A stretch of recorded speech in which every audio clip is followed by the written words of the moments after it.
Hello, and welcome back to another episode of the MedEqual Fireside Chat series. Today, along with MedEqual Director of Community Engagement Adi G, we traveled to Representative Nabeela Syed's office to learn more about how young people can make waves in their community. That's a subject that Representative Syed is certainly an expert in. I mean, in 2023, at just 23 years old, she was elected to be Illinois' 51st district representative and became the first Indian American woman and first Muslim in the Illinois General Assembly. Her involvement in the community, drive for equality and diversity, and support for the Diagnostic Mammogram Act, which ensures health insurance covers screening of all breast tissue densities, made Representative Syed a local inspiration to us. Without further ado, please enjoy our educational chat with Representative Nabeela Syed. So basically, MedEqual's goal is to improve representation for minorities in clinical trials, specifically the South Asian community, because right now that's a really big issue. I did a bit of research after I created an app for skin cancer. Basically, the app was supposed to you take a picture of a skin lesion and it detects whether or not it's cancerous. I was doing that, testing it on me, my parents. I realized it wasn't working. Turns out it's because the data set was almost entirely lighter skin tones. Wow, okay. And the reason for that, obviously, it kind of makes sense because skin cancer usually impacts people of lighter skin tones more because of the UV rays impact more. But it still doesn't matter because people with dark skin tones do get skin I know cancer. someone who had skin cancer, South Asian, exactly. Yeah. So because of that, I realized that having that lack of representation is causing this tool to not be as effective. And that's a really big issue in clinical trials as well, because if there's not accurate representation in the trials for a drug when it's in that testing phase before it gets sent out, then that can lead to less effective medical outcomes for that drug. Like, imagine Ozempic, the diabetes drug, if it hadn't been accurately tested and now so many South Asians use it, what if it had some unintended side effect or it just wasn't as effective? That's problematic. And that's why we created this organization, to try and improve that representation however we can. Amazing. Yeah. So I guess we just had a couple of questions in terms of maybe improving our organization and seeing what we can do. So we wanted to know, what inspired you to enter public service at such a young age? Were there any extracurriculars in high school or college that, really got you into grassroots engagement? Any excuse to talk about high school debate, I will take. So I did congressional debate in high school. So I always laugh about it because I was basically a role playing the job I currently have. We pretend to be a legislator in congressional debate. You introduce bills, you vote on them, you talk the affirmation or the negation. And those skills really helped me gain an understanding for how to argue both sides, into how to see both sides. And I think that's a lot of what we have to see in politics is there's not just two sides to an issue, but many sides to an issue. And I think I felt like the former state representative that used to represent this area was not doing that, was not trying to approach issues outside of a silo. And I felt like that kind of representation wasn't good for our community. So I actually, as a young person who just graduated college, was looking to work on someone else's campaign. Because I was like, this is what young people do, right? I just started my first full-time job. I had a little extra time on my hands. I was like, I could do this in a volunteer capacity after work, run someone's campaign to replace the incumbent. And my friend said, why don't you run? And it seemed a little outlandish at first. How could someone at 22, 23 run for office in this area and run when historically representation in this area hasn't looked like me? When I got elected, I became one of the first Muslims to get elected, the first South Asian woman to get elected. And I always joke around that you go to Schaumburg and you see the kind of basic representation we have in businesses and the community. And it's so amazing, but we haven't had an Indian woman in the legislature until recently. So I think so many communities have a long ways to go in terms of representation, but that kind of fueled my fire a bit more because I was like, why don't we have more voice? And I may be one of the first, but then we need so many more to follow to continue this, because when we have representation, we have diversity, then our voices and perspectives are heard, just like in your organization. And I think one of the key challenges we've also faced is kind of convincing others that an issue they first heard from a high schooler or somebody who's like doesn't maybe have that life experience is one of the most forefront issues in the medical field right now. And it is, but people just don't really believe that. And you've likely encountered some similar skepticism, you know, with your experience being on the younger end when running, maybe also as a South Asian woman. So like, how do you like get past that doubt that others have, convince them of your mission, of your ideas, while like still dealing with the fact that they have maybe those predisposed biases? Yeah, I always think about when I'm knocking on doors, because that's a big part of this, of the campaign processing, and even part of this job is like continual engagement with the people you represent or the people you seek to represent. So when I'm knocking on doors, I remember when I was first running, and even sometimes still now, you know, I'll approach the door and they're like, you know, what are you in high school? And they'll joke around about it. And then eventually, you know, I'll break past that and we'll have a good conversation. And by the end, they'll let me know that they'll vote for me, but that they're excited to see someone young at their doorstep to talk through the ideas. So I think a tough thing that young people have to cope with and we have to deal with is initial skepticism, where people might not be super certain, might not be trustworthy, just solely based off the fact that we are a bit younger. And you can imagine being in high school, it's even worse, right? Like at least I was 22 or something like that. But even in high school, they view you even more with skepticism. So I think trying to break past that and then getting to the crux or the meat of what you're trying to say and what you're trying to advocate for. Because I think when people actually take that time to engage, there are some people who might not, they might be immediately dismissive, but then the people that are willing to spend that time, they can be convinced. And I think even in the legislature, I've noticed that like some of my colleagues who are older, they had some preconceived notions about me when I was first coming in. But what they said they appreciated was like my, you know, when they told me, you know, you're not what I expected you to be like, you know, you actually really listen, you really care. And I was like, I don't know what you expect me to be like, but they always emphasize how I listen and how I like to learn. And I always joke around that it wasn't too long ago that I was in college and I had to learn, you know, that was my main job. That was my main objective in college. So, you know, I think that people are even, you know, if we're talking about even the, you know, electorate and the party systems, like you can even see the way that they are paying attention a bit more to young people because they understand us as a growing voting bloc, and that means that we have a growing voice in the future of what our country or what our state or what our local, you know, governments look like. Yeah, 100%. And I guess maybe having that learning mindset's really important, kind of when we're doing work like this, do you think? Yeah, I think so. I think like when you know, whether it's in congressional debate when I was in high school or now, like you cannot be, this is not a space where you are a policy specialist. So you all in MedEqual definitely know the ins and outs of what you're working on, right? Like you're focusing on this issue, you're trying to increase diversity in clinical trials. There's a clear set objective for me. In my job, I'll have meetings with someone about weeds just before this, and after this, I'm meeting with someone about small businesses. So I have to be a policy generalist, so I have to rely on folks and organizations like yourself.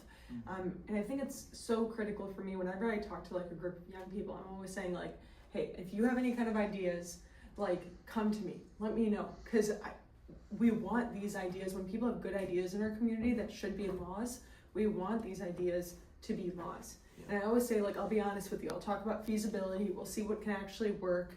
Now that I've been in office for, this is my 3rd year, I have a little sense of like, what can we actually get passed and how do we have to amend it to make it get passed, or what's going to be an uphill battle, what's not. But I always encourage young people that like, you have really valuable ideas, you should share them. And I think that's that process of like, where I want young people to feel like they can teach me, they can teach someone who is elected, who might seem like more of an authority figure, but you have the right to teach me as people who either live in the district or live in the community, who have the shared goal of wanting to do better by people here. Okay, thank you. So continuing on like the theme of like being young and trying to get past people, focusing on more positives, like how can youth specifically play a role in shaping policy and community priorities, especially in our area of public health and equity? Yeah, so I'll give an example. I had a constituent who brought a bill idea to me because she has breast cancer. and she was diagnosed very late because she has dense breast tissue.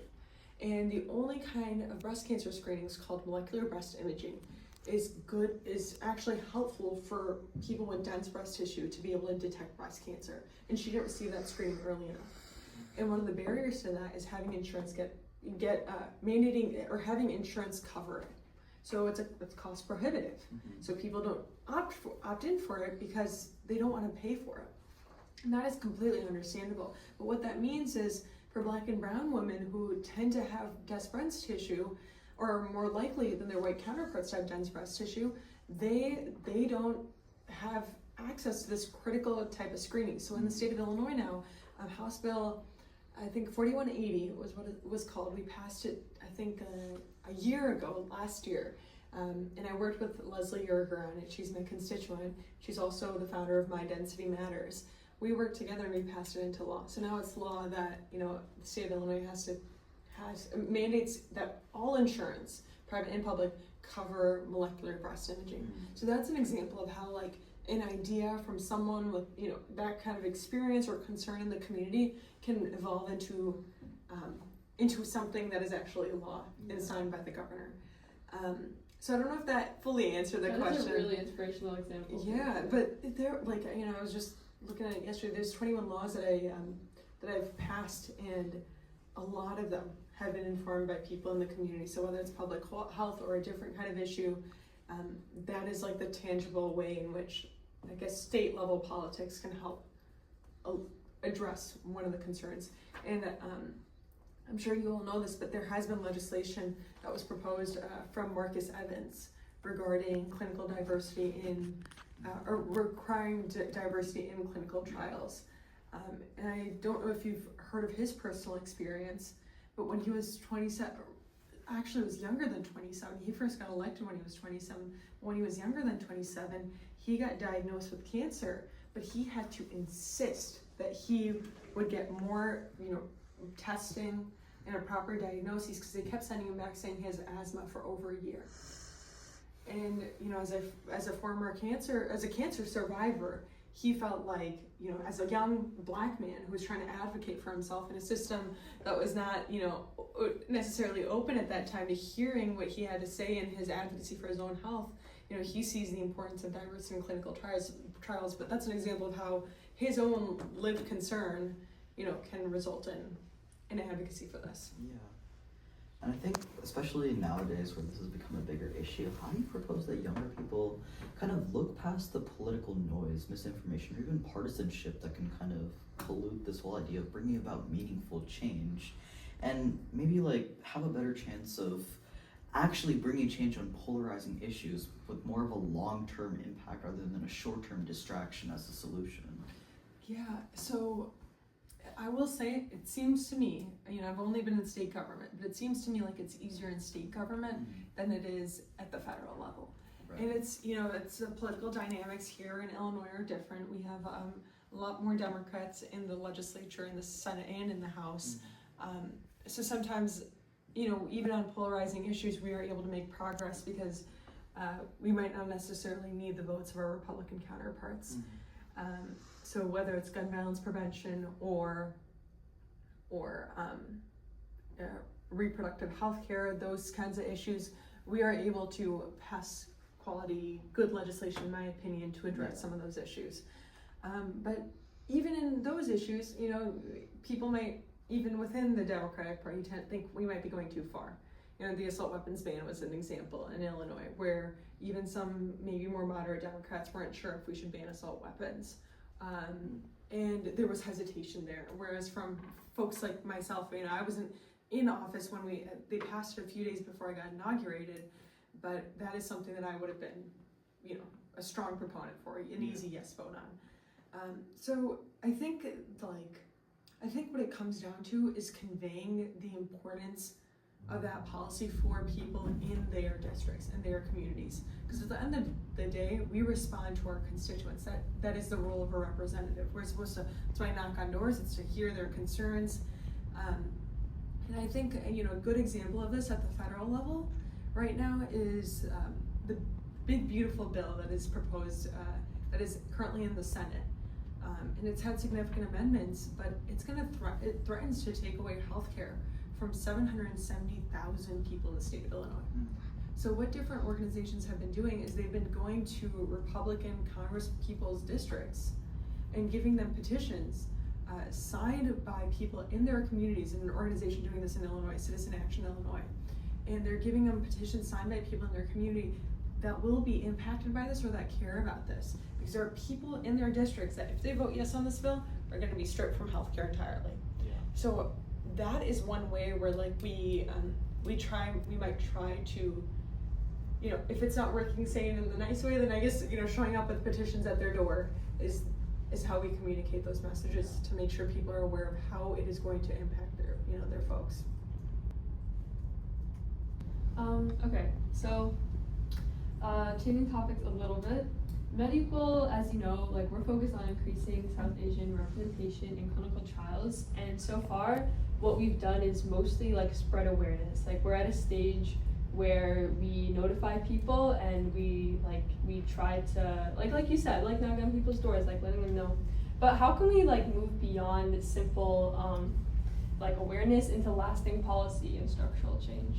Yeah, I mean, I think the first thing that I want to personally do is connect you with Marcus Evans Jr. He is the if you all are okay with that, he is the state representative. He represents, he's a state representative. He represents like parts of Chicago. He's a great guy, but he's the person that I was talking about that is very much working on this issue and wanting to increase diversity in clinical trials.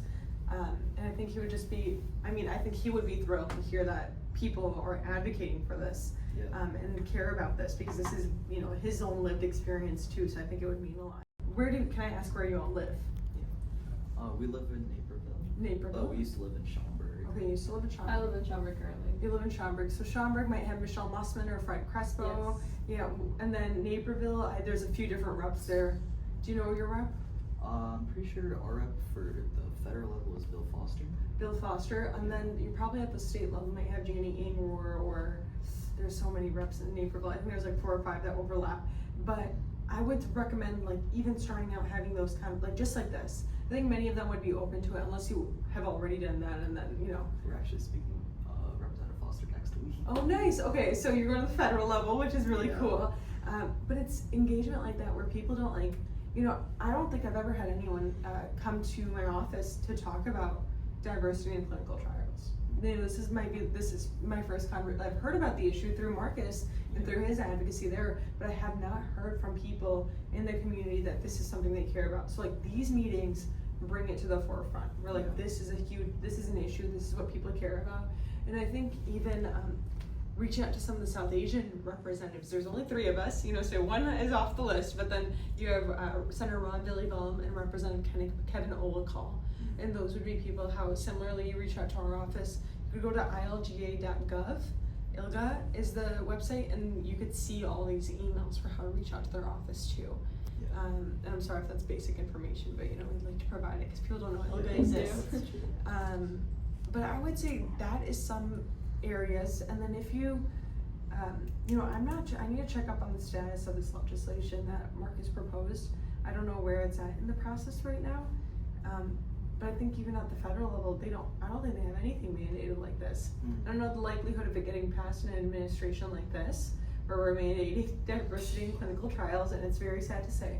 But that's how you get the ball rolling, where like it might not happen overnight at the federal level, but you know, we're not gonna have Trump as president forever, right? So we there may be opportunities a few years down the line where if we plant the seed, you know, it could become a thing at the federal level, and then that way we don't have to do patchwork state by state, where the state of Illinois passes it, but then Indiana doesn't. Yeah.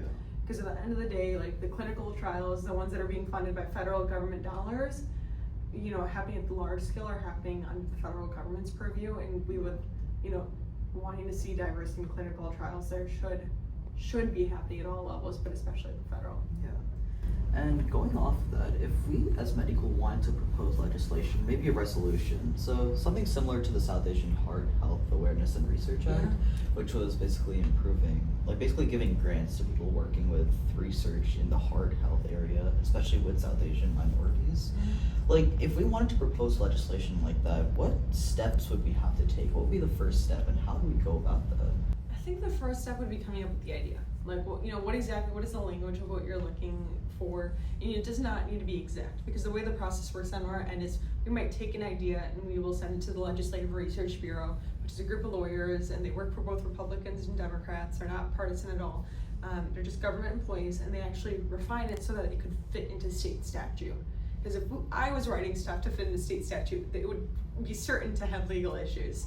And we don't want to be taking out other laws by putting this one in, right? So in the case of a resolution or maybe a bill idea, I would try to refine as much as you can to what you think, what you want that idea to look like, what it's trying to accomplish. And then I would identify a sponsor. Like, I'll give an example. I was an organ donor, and I'm the only organ donor in the Illinois General Assembly. So I passed legislation that mandates 10 days paid leave for organ donors. And that if there was like an organ donor related legislation, you might want to pick someone who has a personal tie to the issue. If there's something related to cancer, you might want to pick someone who was a cancer survivor. It doesn't always have to be that case, but it might help for them to be a better champion for this when they've been personally affected by an issue or might have like a strong, advocacy for it. I can assure you, I don't know if there's like strong proponents for organ donors, maybe organ recipients, are proponents, and we have a few organ recipients in the Senate, but I think that you want to find someone who has that driving that passion for, or an issue area that overlaps. Like a big issue area for me is prescription drug affordability or reproductive health care, gun and violence prevention. So finding a sponsor that might align with that.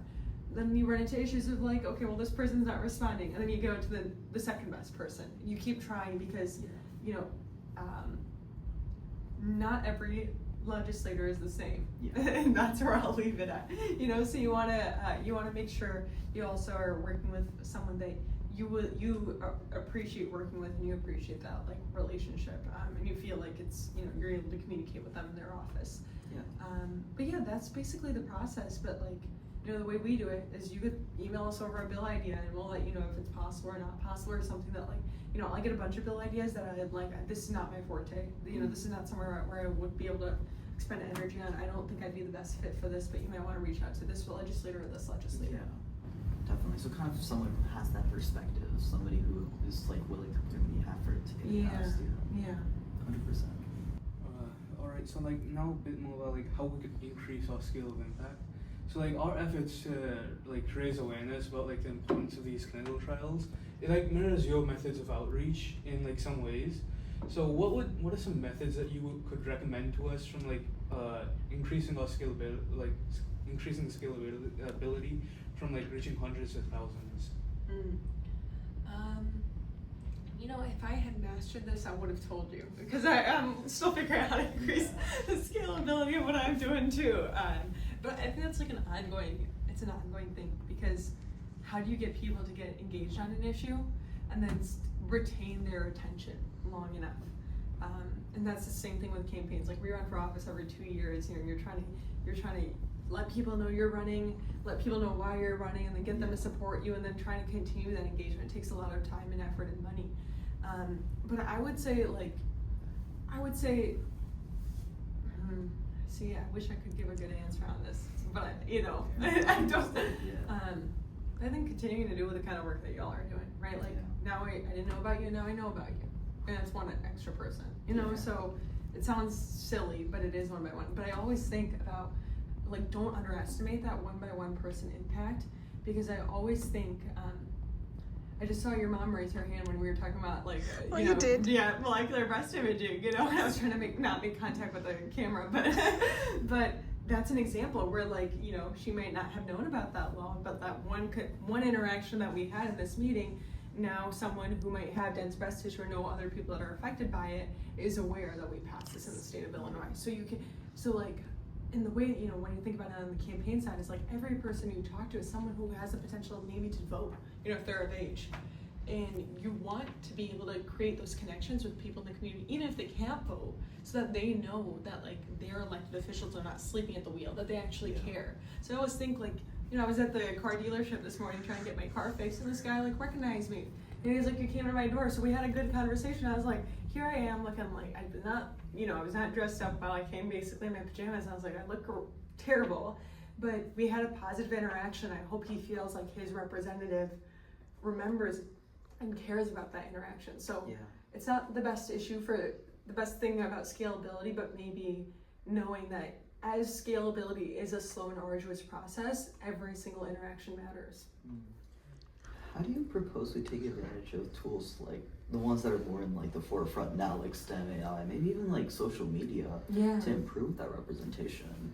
And as one of the few Gen Z electeds in the country, I wish I knew how to do social media better. I cannot tell you how to use. Okay, I can make a decent TikTok, but it's not a good TikTok. Which is why our campaign does not have TikTok. But I think there are so many things in social media where there are ways to make your post pop in the algorithm. Like there's clear cut ways that you can do this, and I think using the kind of skill set that people in your organization have as well. Someone might be actually really good at content creation, and someone might be good at filming things, and trying to piece those together in a way that that can help your social media game, to put it put it simply. I couldn't speak too much about AI because I still am trying to figure out what is the fine line between using AI and abusing AI. Because I recently saw a study come out that was saying that AI is basically making you dumber. So, I think there's ways that it could help with efficiency and those concerns, but I think it might be a slippery slope in some cases. So I have no good advice there, but I think in terms of social media, it is already here. It's not even the future. It is the current. This is our status quo. So how do we use something to get the message out there? And it's not easy to do, I will say that. That's true.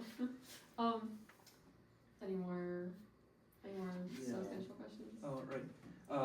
So we frequently partner with cultural organizations and mostly around places of worship, so we can reach the community more. So for example, we recently ran a successful campaign at Baisakhi Mela at the Palantine Gurdwara. Are there any other current Illinois health groups or equity initiatives where youth-led organizations like ours could get more involved, particularly around clinical trials? So you're looking for what kind of organizations are you looking for, if you don't mind repeating? Basically just any health or equity initiatives where we can get involved. Okay, I would have to look into this a bit more. Nothing is coming super top of mind, and then just as a brief warning, we might have someone coming in for an 11 o'clock meeting, but I know we were running late from the last one, so I'll try to do a speed round through some of these questions if y'all don't mind. Okay, but I'll look into that, and if there's anything I could let you know top of mind. Maybe Citizen Action Illinois, I would write that one down in case, or think about that one. They work on progressive policy in general, so if there's progressive health and equity initiatives that you all are championing, which I would count the one that you're currently championing as being an important one, that might be something they'd be interested in supporting and working with you all on. Yeah. So just some quick questions to end things off, I guess. How do you think elected officials like yourself, I guess, outside of having talks like this, kind of that advice component, how can we approach elected officials and get advice from them or get support to amplify the work that we're doing? Yeah, I think just like this, reaching out, emailing, and some folks may take you up on that and some folks may not. But I think that's where we have 118 state reps in the state. We have 59 state senators. So making sure that they're hearing from you and you have those opportunities to engage. And I would say staying in continuing engagement with your specific elected officials, whether you see them at meetings or settings like this or at events that they're having, town halls, things of that nature. I think people really underestimate that relationship that you can build with your elected officials, where when you air a concern, they want to hear you out because they know you and they want your honest opinion. So I think, knowing that's, now I will not speak for everyone, but some of us are very accessible. Yeah. What would your advice be to young South Asians who feel like maybe their voice doesn't matter or they feel disconnected from advocacy? Yeah, I would say, when I was, I always say this, there was so little representation when I felt like when I was growing up, like, we didn't have shows on Netflix, like, Never Have I Ever, what was it, what is Never Have I Ever? Yeah, Sorry. right. I love Debbie Vishnu Kumar. Like, because I feel like I could see myself in her. Just because she is Indian and she is young and she grew up doing public schools in America like I did. But when I grew up, I didn't see that at all. Like, the brownest character on the screen for me was Arthur. He's an aardvark. Like, that's it. And I grew up quite literally not being proud of who I was, not being proud that I was desi and that I ate, ate aloo parathas for lunch. Like, I didn't find pride in that. But I think now I'm so proud of my identity. Like, I'm so proud that, like, I can speak and communicate with my grandmother in, like, Urdu and Hindi. Like, people can't say that they know another language. And even knowing another language or being in tune with your culture, like, that is such a superpower. We see, like, people basically, like, taking elements of Indian dress and pretending like they made it up, like with dupattas. Wow, that was impressive. What did you think, Kathy? I loved speaking to Representative Syed. She was very personable and kind.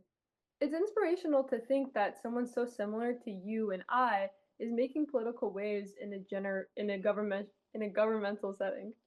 I particularly liked when she explained how she pushed past the initial stigma of being young and inexperienced by listening to and learning from her constituents. I know MedEqual can apply this lesson to our efforts as our organization continues to grow. Absolutely. I really appreciated how she emphasized the importance of having good ideas to benefit the community, but then also taking active steps to make real legislative changes. It's so crucial to keep taking those steps forward and not letting barriers like age or political affiliation stand in the way of actual improvement. Awesome. What's next in the books for us, Rian? Yeah, this coming Monday, we're actually meeting with Congressman Bill Foster to discuss our efforts and explore ways to broaden our reach. Oh, yeah, I'm so excited to speak with Congressman Foster. Yeah, me too. Well, thank you for tuning into this episode of MedEqual's Fireside Chat series. Until then, stay curious and stay locked in.